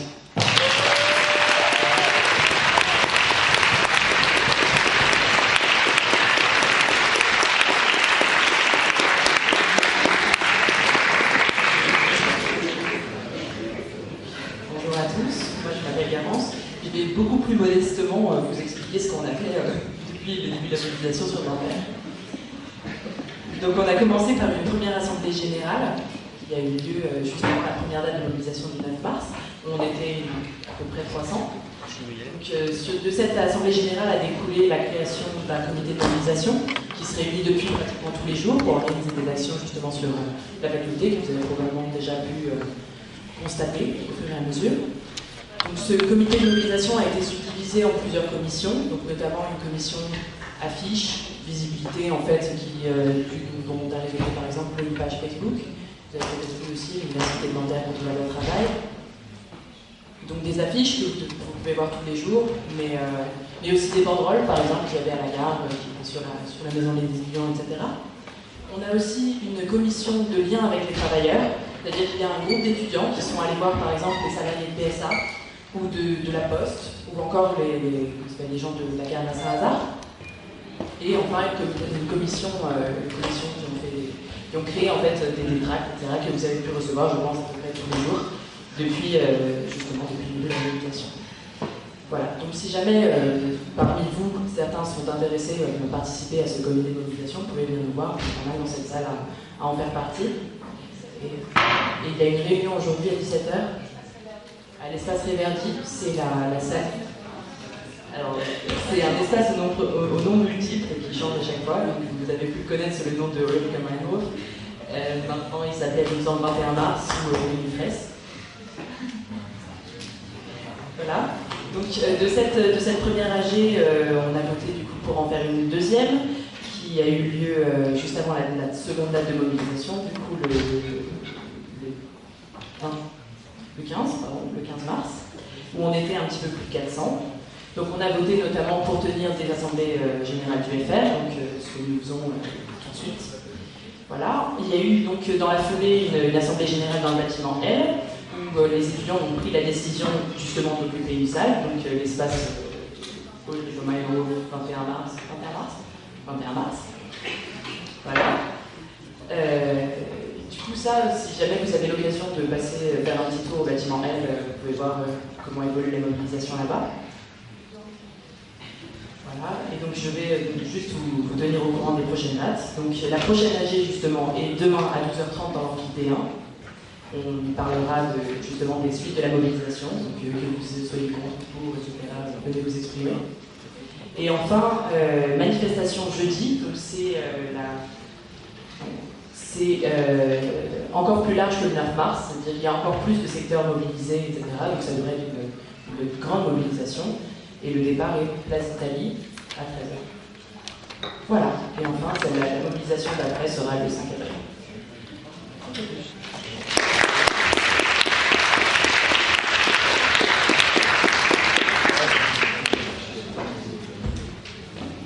Place aux étudiants, parole à vous. Donc, s'il y a des questions, interventions, quoi que ce soit, Baptiste peut prendre les inscrits. Et sinon, on va tourner, et sinon, on va tourner le micro et faire votre place, pas besoin de venir ici. Donc, l'idée, c'est que vous essayez d'intervenir aussi bien peut-être pour poser des questions de fond, etc. au prof, mais aussi sur quelle perspective on peut avoir, etc. C'est aussi sympa.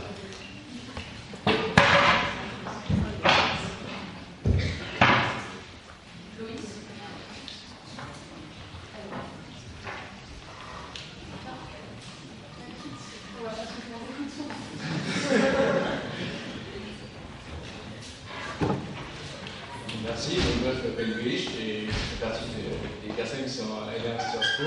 Donc je prends le micro pour vous dire que déjà ça me fait plaisir de voir qu'il y a énormément de gens qui finalement sont mobilisés en droit et qui sont pris conscience des problématiques qu'on rencontre dans cette loi, et ça prouve que le bâtiment de droit, oui effectivement il y a des personnes qui sont contre cette loi, et que oui effectivement c'est pas que là-bas ou que l'endroit où c'est les sciences sociales qui est mobilisé. Et je vous invite d'ailleurs tous à aller, comme a dit un camarade, pour savoir comment ça se déroule cette mobilisation, parce que c'est vraiment un espace de vie qui est vraiment intéressant, même une expérience personnelle qui peut être vraiment intéressante de savoir comment les personnes se regroupent, comment les personnes discutent. Il y a des personnes qui sont dormies dans cette fameuse salle, c'est pour ça que je vous invite à faire un peu du tour entre 2 heures.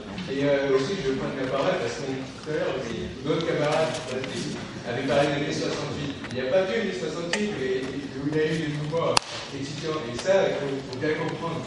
Il y a aussi, par exemple, des mouvements sur tout ce qui était l'IVG, des mouvements sur la libéralisation de la femme et des mœurs qu'on pouvait avoir sur les questions sexuelles, par exemple. Il y a aussi le CPE. Le CPE, je ne sais pas si ça vous dit quelque chose, peut-être pas le plus, Donc le CV, qu'est-ce que c'est? C'était en 2005.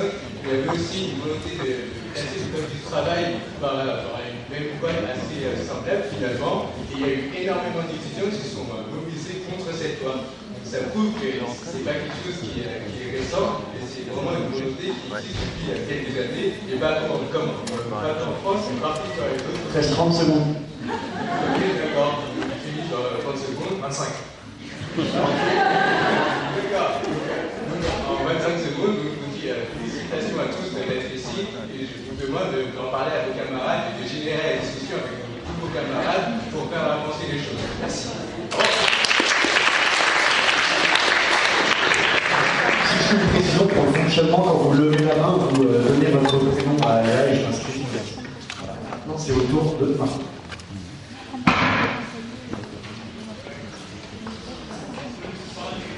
Alors, bonjour à tous. Moi, je suis étudiant en 3e année de sciences politiques. Moi, je suis un peu sur le même constat que Loïs. Je pense que c'est bien qu'on puisse se réunir ici pour déjà pouvoir s'informer. Je pense que c'est la première des choses. Et merci aux intervenants de pouvoir aussi nous avoir fait un décortiquage de la loi un petit peu en détail aussi pour pouvoir comprendre les problématiques qui se posent derrière et peut-être voir aussi pourquoi est-ce que nous, il faut qu'on se mobilise. Il y a un discours un petit peu ambiant qui dit que les étudiants ne seraient pas forcément légitimes à se mobiliser sur la question de la loi travail. Les gens qui disent ça, c'est des gens qui ne connaissent pas la réalité des étudiants, parce qu'à l'heure actuelle, c'est près d'un étudiant sur deux qui est obligé de se salarier pour pouvoir financer ses études. Donc très concrètement, le monde du travail, on le connaît déjà. Et l'autre chose aussi derrière, c'est que bien évidemment, les travailleurs de demain, c'est nous qui sommes dans les amphis aujourd'hui. Et donc là, assez concrètement, ce qu'on nous propose tout simplement, c'est de dire on est précaire pendant nos études parce qu'on est obligé de se salarier pour pouvoir les financer, on va être précaire pendant notre insertion professionnelle parce qu'on va devoir multiplier les CDD, les stages d'intérim, etc. jusqu'à trouver un emploi stable derrière. Jusque-là, on joue le jeu, et pourtant notre génération, qui est la génération la plus qualifiée, on va aller lui expliquer qu'elle n'aura jamais d'emploi stable derrière. Et ça, je pense que c'est une vraie problématique générationnelle qu'il faut que nous, on ait tous conscience aujourd'hui. Notamment, défendre le CDI, c'est pas une histoire de dogme ou quoi que ce soit. Le CDI, c'est ce qui nous permet, quand on va voir par exemple un banquier pour avoir un prêt, pour pouvoir acheter une baraque, fonder une famille, etc., pour pouvoir avoir accès à une caution, etc., ce genre de choses-là, c'est ça les choses qui sont demandées. Et donc quand on nous dit les jeunes ils sont conservateurs parce qu'ils ne veulent pas de flexibilité, les jeunes ils sont pas modernes, etc., et bien que Macron il aille voir aussi à un moment donné les banquiers, qu'il aille voir les proprios, etc., pour leur expliquer que la modernité c'est pas celle que nous on demande à l'heure actuelle. Et donc peut-être qu'il y en a parmi vous qui pour le moment ne sont pas encore mobilisés sur la question de la loi travail. Il y a eu plusieurs dates. La date du 31, elle est hyper importante parce que les salariés ils rentrent dans la danse. Il y a plein de préavis de grève qui ont été déposés partout. Et c'est aussi l'alliance entre les jeunes, les travailleurs, de la société, je vais conclure là-dessus, qui descendent dans la rue, qui peuvent nous permettre de gagner sur cette mobilisation-là. Donc ça tient à chacun d'entre nous de pouvoir le faire. Vous avez une assemblée générale demain pour prendre collectivement l'ensemble des décisions qui seront prises au sein de l'université pour les poursuites de notre mobilisation, et une manif le 31 avec un départ commun sur la fac. Et donc on vous attend nombreux dès demain pour pouvoir faire en sorte qu'on soit encore plus nombreux que les dernières semaines. Qui n'aurait pas forcément l'audace et l'envie de venir s'adresser au micro, il y a une feuille qui tourne. Si vous voulez poser des questions de manière anonyme, n'hésitez pas à le faire si vous n'avez pas envie de vous exprimer publiquement comme ça. Voilà. Aurélien. Oui, alors moi c'est Aurélia, je suis la première à intervenir qui n'est pas d'UF, désolé. Voilà. Bon, j'avoue que je suis surprise, c'est pas la même ambiance à côté en sciences humaines dans nos AG. Bon, voilà. C'est vrai que là pour l'instant il y a eu une excellente présentation et explication du fond de la loi, mais voilà, dans l'idée, une AG, c'est aussi quand même pour que vous, ceux qui sont dans la salle surtout, vous preniez un peu des décisions sur comment vous avez envie de vous organiser contre cette loi, au-delà de l'explication qui était nécessaire, utile et très fournie, j'ai l'impression. C'est un peu aussi à vous de vous poser des questions un peu plus concrètement là, et que vous preniez un peu la parole entre vous, quoi, que de savoir qu'est-ce que vous voulez faire contre cette loi du travail. Il y a déjà un comité de mobilisation qui existe sur la fac qui se réunit à 17h au bâtiment R. il y a une AG demain de l'ensemble de la fac au bâtiment en D1, au bâtiment D, et c'est un peu aussi d'essayer, au-delà du décryptage de la loi, de savoir concrètement qu'est-ce qui existe et comment on fait pour lutter contre cette loi. Et un peu la question de comment on fait pour lutter contre cette loi, ça veut dire en réalité être nombreux dans la rue, être nombreux pour montrer à ce gouvernement qu'au-delà des commentaires très précis, on peut être nombreux dans la rue, tous ensemble, aux côtés des travailleurs qui vont être massivement en grève le 31, et d'être nombreux avec eux pour réussir à faire reculer ce gouvernement. Parce que sinon, au-delà de ça, au-delà d'être nombreux dans la rue, c'est sûr qu'on aura du mal à les faire reculer. Et ce projet de loi, ça a été décrit longuement, mais il est tout à fait innommable. Ça veut dire travailler plus pour gagner moins, pour la faire très vite, et qui a besoin un peu de sortir de notre fac pour pouvoir réussir à avancer.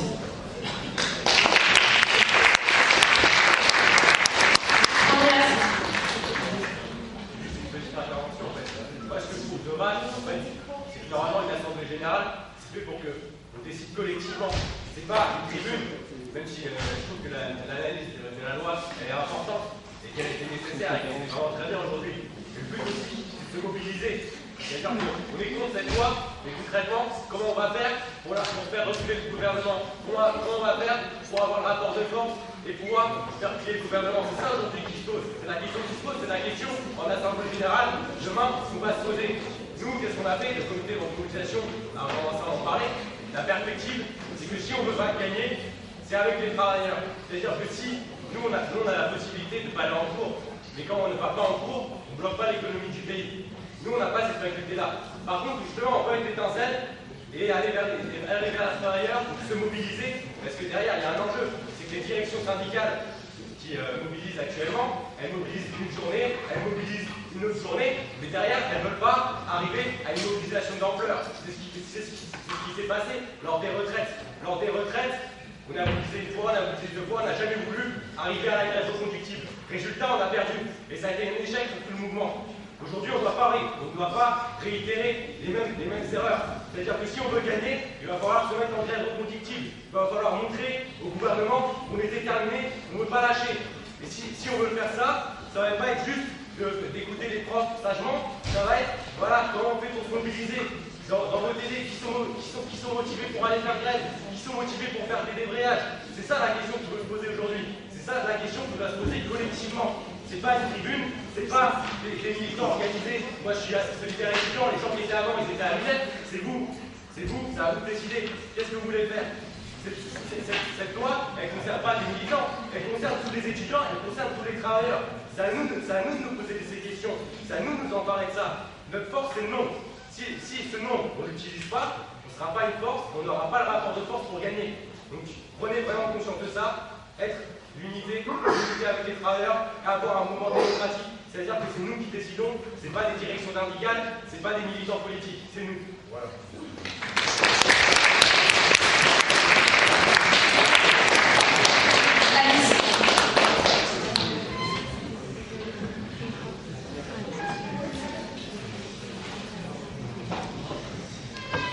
Bonjour. Bon, mon prisme va être un peu moins lutte des classes du coup.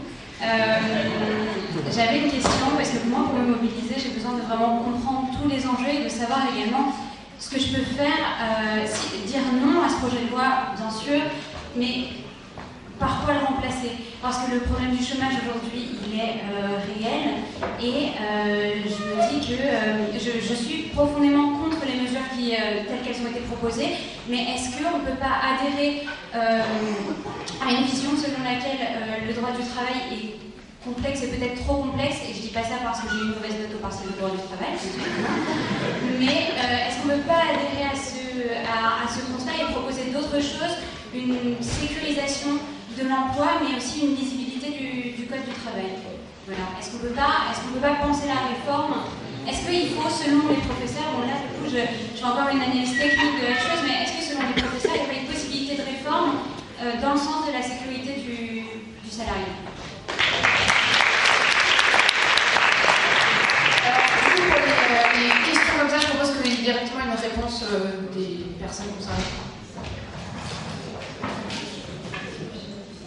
Entièrement d'accord avec vous. Alors, on pense premièrement qu'une autre réforme est possible. Il y a en fait de très nombreuses autres réformes possibles, il y a de nombreuses autres idées qui existent. Est-ce que le code du travail est effectivement très compliqué? Toute personne qui l'a ouvert va dire oui, effectivement. Est-ce qu'on peut le simplifier? C'est pas ce que fait le gouvernement. Le gouvernement ne le simplifie pas. Est-ce qu'on peut le simplifier? Oui. On s'est réunis, parmi beaucoup d'autres idées. Nous, on s'est réunis, il y a une vingtaine d'universitaires qui a formé un groupe de recherche pour un autre code du travail qui se bagarre pour construire effectivement d'autres réformes possibles. Donc on a par exemple fait le droit du temps de travail. On a divisé par 3 la quantité de textes. Et je vous assure que notre philosophie est aux antipodes de la philosophie du projet de loi travail qui existe. C'est tout à fait possible de faire. Vous pouvez l'écrire en ligne, vous tapez GR-PACT sur Google, normalement ça doit arriver, on a des blogs, des machins, on a des articles dans Mediapart, partout, ça se retrouve. Est-ce qu'il semble que la motivation, ça ne va être de communiquer sur ces projets alternatifs, voilà, sur d'autres solutions, pas seulement le nom, mais le pays à autre chose, à un autre modèle? Oui, bien sûr, mais là, le temps nous est vraiment compté. En plus, on est dans une assemblée générale, mais je vous assure qu'on a vraiment d'autres. Par exemple, à chaque fois que la loi est tombée dans un sens, je vous assure qu'on peut être dans l'autre. Et c'est assez facile à la fois de libérer le temps libre pour de vrai, de trouver des moyens d'incitation à la réduction du temps de travail, de trouver des voies de coordination telles que le licenciement économique soit mieux encadré dans des phases. C'est vraiment très facile en réalité. Il existe vraiment de très nombreuses autres possibilités. Nous, on a écrit, on continue à en écrire, on va écrire un code du travail complet qui sera très très différent de celui-là. C'est un peu boulot. Mais on n'a pas du tout de monopole des idées, les idées viennent de partout. En réalité, le TINA de Margaret Thatcher, le Snow alternative, vraiment, je vous assure, il existe beaucoup de possibilités alternatives et certaines qui sont vraiment très construites pour ces gens. Ouais.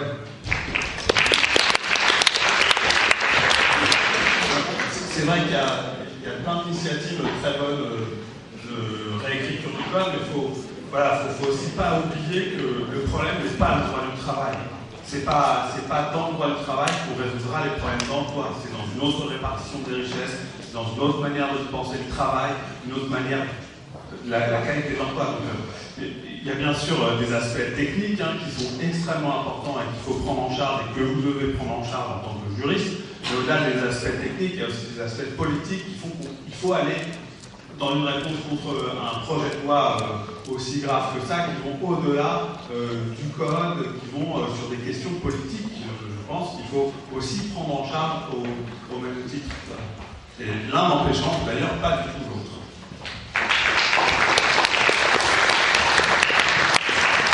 Et donc, je sais pas si... Ouais.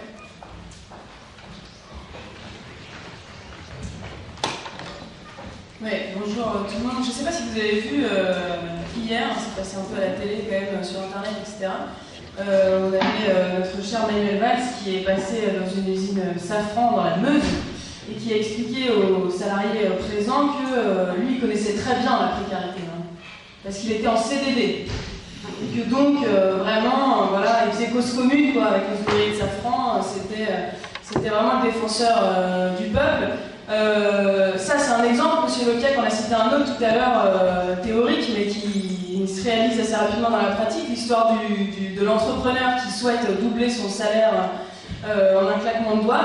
Le PDG de Peugeot hier a annoncé, monsieur Tavares, qu'il allait doubler son salaire, tout simplement, après avoir annoncé que oui, il y aurait une prime de 2000 € aux salariés en fin d'année dernière. Quand bien même cette prime de 2000 €, en réalité, ça n'était que le total des primes déjà existantes dans l'entreprise.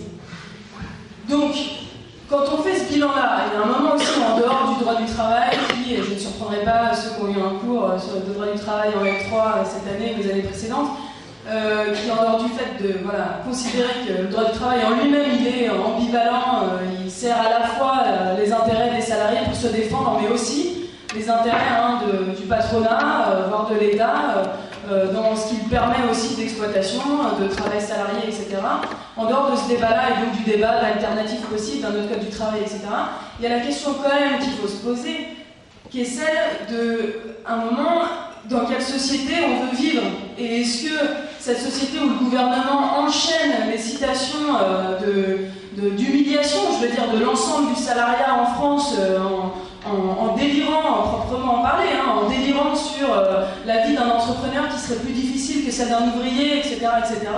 Il y a un moment, il faut se poser la question de est-ce qu'on veut se faire entendre contre ça? Et est-ce que tout simplement, réforme ou contre-réforme et autres, est-ce que tout simplement, une réforme qui va encore dans le sens d'un sacrifice de la part des salariés, elle est nécessaire? Ou est-ce qu'on veut tout bonnement et tout simplement son retrait? C'est-à-dire qu'elle n'ait pas lieu. Comme ça a eu lieu d'ailleurs avec le CPE en 2006, certains des plus vieux d'entre vous étaient déjà en licence, où on fait quelques blocages à la fac ou au lycée, et donc s'en souviennent.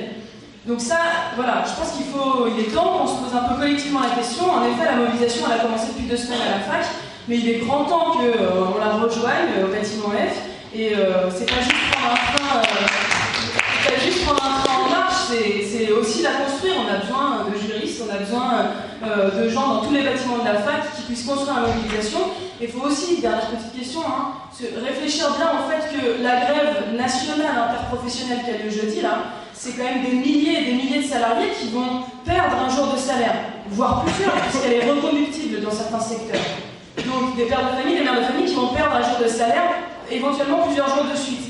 Nous, on a quand même la certaine liberté des étudiants, il nous reste quand même ça, on peut un peu manquer des cours, on peut un peu se mobiliser sur la fac beaucoup plus facilement que d'autres, et aujourd'hui, la jeunesse scolarisée, là, c'est un moteur pour la mobilisation. C'est un moteur. C'est elle qui a permis qu'on tienne jusqu'au 31, qui a déjà fixé la date du 5 avril et qui permet à d'autres secteurs comme les cheminots, les postiers, etc. de nous rejoindre dans la mobilisation. Donc il faut absolument qu'on ait foi en nos forces et qu'on permette aussi à l'ensemble des autres secteurs salariés de se mobiliser pour obtenir vraiment le retrait de la loi. Merci.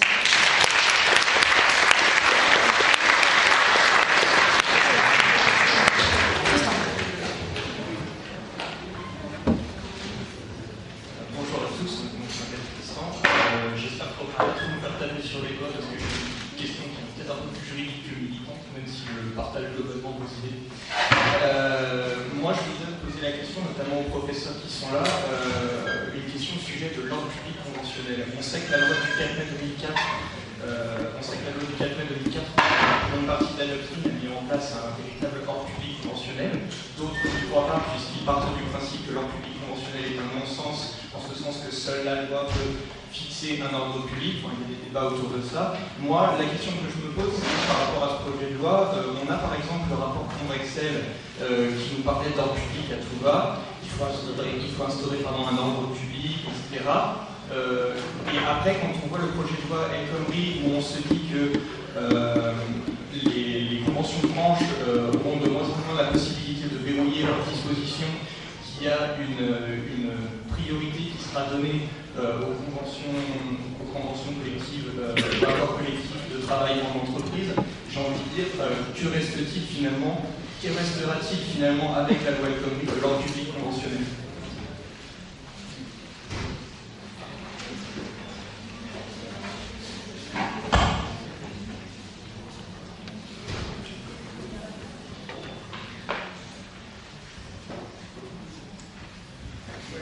Ouais, la question a été compliquée sur l'ordre public conventionnel, déjà par la loi ou par la convention collective.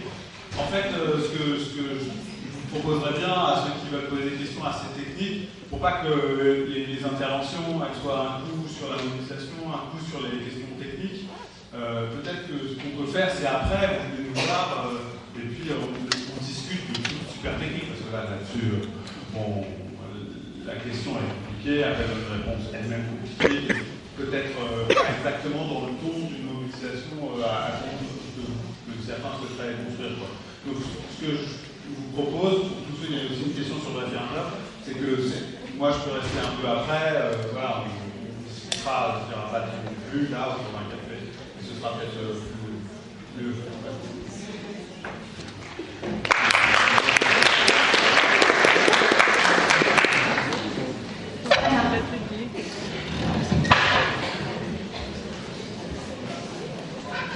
Ok, bah, la question était technique et du coup elle viendra boire un café à la fin, c'est ça?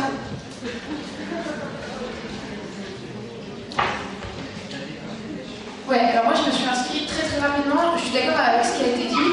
Le but du AG c'est effectivement de faire du fond et là je pense qu'on en a bien fait et qu'on va continuer à en faire après l'AG. Mais le but c'est aussi qu'il puisse y avoir des votes concrètement sur comment est-ce qu'on se mobilise, comment est-ce qu'on s'organise. Moi je propose qu'il y ait plusieurs choses qui soient mises en place. nous, demain, les étudiants du F, ils aillent à l'Assemblée générale qui est organisée sur toute la fac, qui aura lieu au bâtiment D, et qu'on puisse collectivement être d'accord là-dessus pour dire qu'il faut qu'on se mobilise concrètement avec tout le reste des étudiants de la fac. La deuxième chose, c'est que je pense que pour convaincre un maximum de gens, alors on est déjà très nombreux ici, mais convaincre un maximum dans tout le bâtiment, il faut continuer ce qui a été fait déjà, et en l'occurrence mettre en place jeudi, le jour de la mobilisation, un barrage filtrant à l'entrée du bâtiment, ce qui ne veut pas dire qu'on bloque le bâtiment, mais ce qui veut dire que concrètement, on arrête chaque étudiant qui rentre pour lui expliquer le projet de loi, pour lui expliquer pourquoi on est en désaccord, et pour faire en sorte de conscientiser un maximum d'étudiants sur ces questions-là. Voilà, c'est des points très concrets sur comment est-ce que demain on met en place la mobilisation, comment est-ce que ça reste pas juste des idées théoriques de dire bah voilà, moi je suis pas d'accord, mais finalement c'est dans ma tête que je suis pas d'accord, et comment est-ce qu'on met en place derrière les moyens d'agir et les moyens de faire évoluer le gouvernement sur ces questions.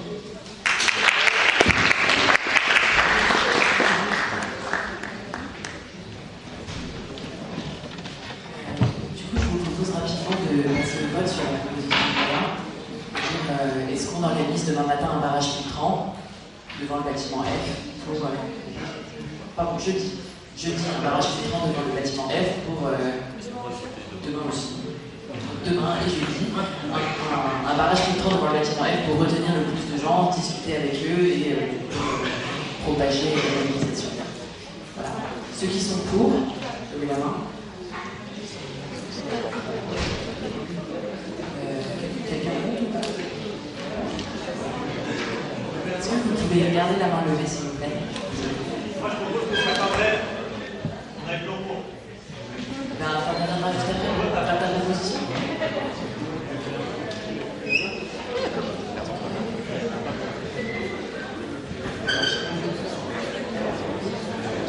Qui est contre? S'il vous plaît. Qui est contre?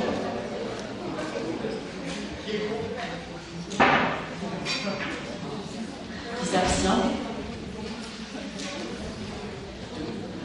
Qui ne prend pas part au vote? Ok. Du coup, la proposition est acceptée.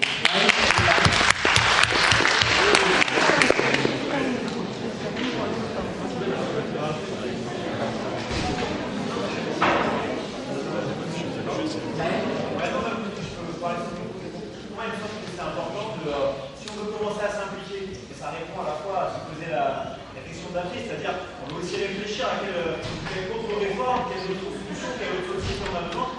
Si concrètement, si on veut développer le mouvement, il faut, c'est le cas de ceux qui sont déjà mobilisés, on va presque plus dans nos cours. On choisit un peu nos cours, on négocie avec les profs, avec les camarades de classe, pour pouvoir ne pas aller dans certains cours, si vous prenez les cours, etc.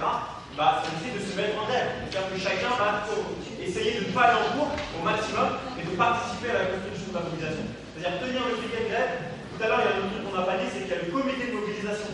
Donc c'est ça qui organise concrètement les décisions qui sont prises dans les AG. C'est à 17h au bâtiment L. Peut-être qu'on a le cours. Moi, je propose qu'on vote la grève et qu'on dise, nous en droit aussi, on participe, on se met en grève par principe, même si on sait que parfois on a un cours qu'on ne pourra pas rater, etc. On vote la grève et ce qui nous permettra de nous dégager du temps pour réfléchir à nos propositions et à nos méthodes d'action. Voilà. Ça me semble être un béaba en fait.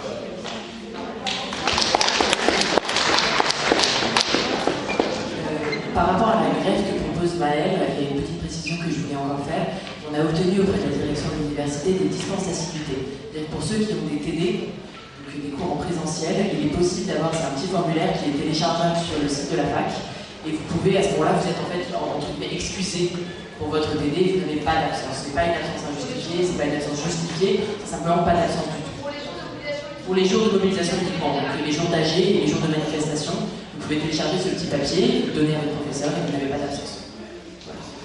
Donc on va passer au vote sur la proposition de Maëlle, donc la grève reconductible sur la fac. C'est ça?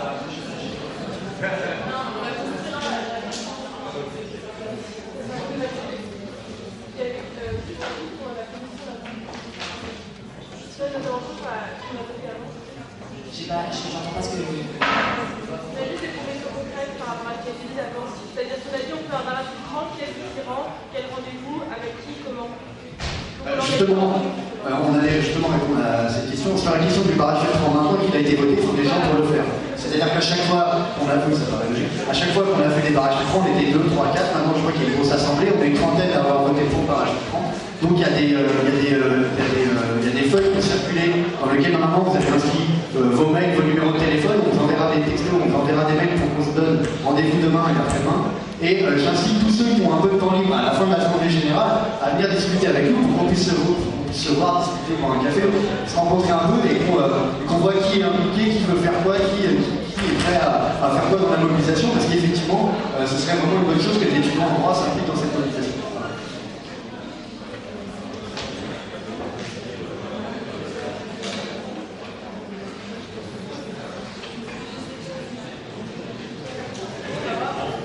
Il n'y a plus aucun inscrit. Comme a dit Sylvain Walmart, si vous voulez sur les questions techniques, on pourrait venir le voir